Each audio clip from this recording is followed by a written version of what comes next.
Bonjour, nous sommes le dimanche 11 août 2024 et le sujet sera le projet saoudien The Line qui sera beaucoup plus petit que prévu puisque initialement il devait faire 170 km et finalement il n'en fera que 2,4 en 2030. Et c'est un projet qui aura lieu dans le désert. De toute façon, l'Arabie Saoudite, c'est quasi que du désert.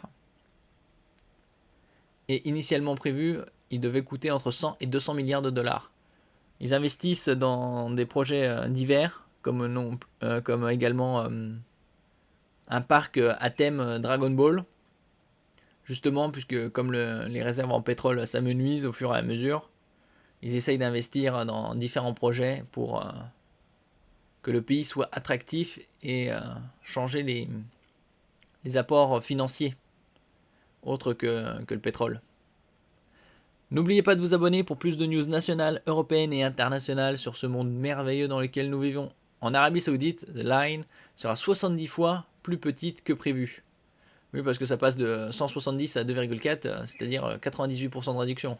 Annoncé en 2021, The Line, cette ville verticale futuriste construite en plein désert, aurait été revue à la baisse par les autorités saoudiennes. Il y a eu aussi un problème environnemental puisque construire ce genre de projet, 170 km de long, aurait été une barrière par rapport à certains animaux qui vivent dans le désert. Le désert n'est pas totalement désert. Sa longueur ne devrait être que de 2,4 km en 2030 contre 170 km initialement prévus. Parfois, l'industrie, c'est beaucoup moins fou que prévu. Oui, après, c'est des projets pharaoniques et plus ou moins insensés. En 2021, était présentée comme l'une des nouvelles merveilles du monde.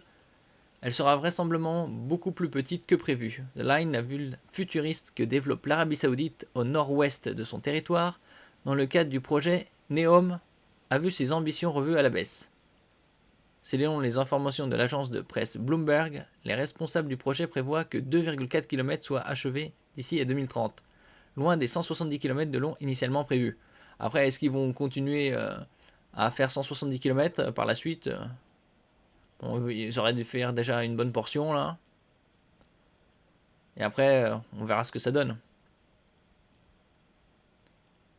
Si The Line n'accueillera pas 1,5 million d'habitants en 2030, les officiels prévoiraient tout de même 300 000 personnes logées dans la portion de cité achevée à la fin de la décennie. Bon, ça semble un peu disproportionné. 170 km de long, 1,5 million d'habitants, et il passe à 2,4 et il y aurait 300 000. Donc divisé par 5. Même 30 000, c'est déjà énorme sur 2,4 km. 2,4 km de long, c'est à peu près les Champs-Élysées. Et surtout, la largeur n'est pas si énorme que ça. C'est quelques centaines de mètres. Quelque chose comme 200 mètres seulement. 200 mètres de large, 2,4 km de long, ça fait même pas 2,4 km².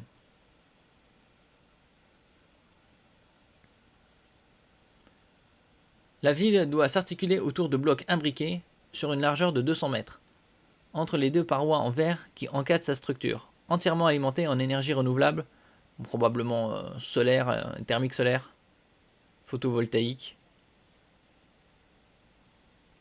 L'ensemble doit former des îlots urbains qui rendraient accessibles les commerces essentiels en moins de 5 minutes à pied. D'un autre côté, 2,4 km, c'est à peu près une demi-heure, on va dire, à pied. D'un bout à l'autre. Un système de transport ultra rapide était évoqué pour permettre de traverser la ville en 20 minutes à une vitesse de 500 km/h. Oui, après, si elle faisait 170 km. Probablement un maglev, c'est-à-dire magnetic levitation, comme dans certains pays.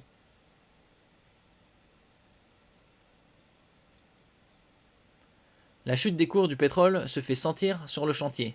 Si les travaux ont bien débuté fin 2022, il semble que le coût exorbitant de la ville, estimé entre 100 et 200 milliards de dollars en 2021 selon Reuters, complique la tâche des décideurs saoudiens. Oui, 200 milliards, c'est quand même colossal, hein, même pour ce pays qui exporte des millions et des millions de barils par jour. Les liquidités manquent alors que les revenus issus du pétrole sont en baisse pour le royaume. En mars, ce dernier a dû une nouvelle fois diminuer sa production pour faire remonter le cours du baril. L'OPEP, organisation des pays exportateurs de pétrole, qui représente à peu près 40% dans le monde du pétrole produit, avait réduit leur production justement pour faire remonter les cours.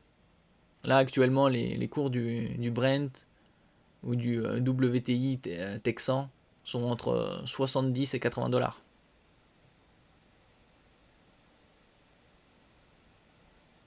En attendant, l'Arabie Saoudite a émis des obligations et recherche de l'argent frais en Chine, qui est le premier consommateur de pétrole au monde, vu que c'est eux qui produisent environ un tiers des produits manufacturés sur la planète.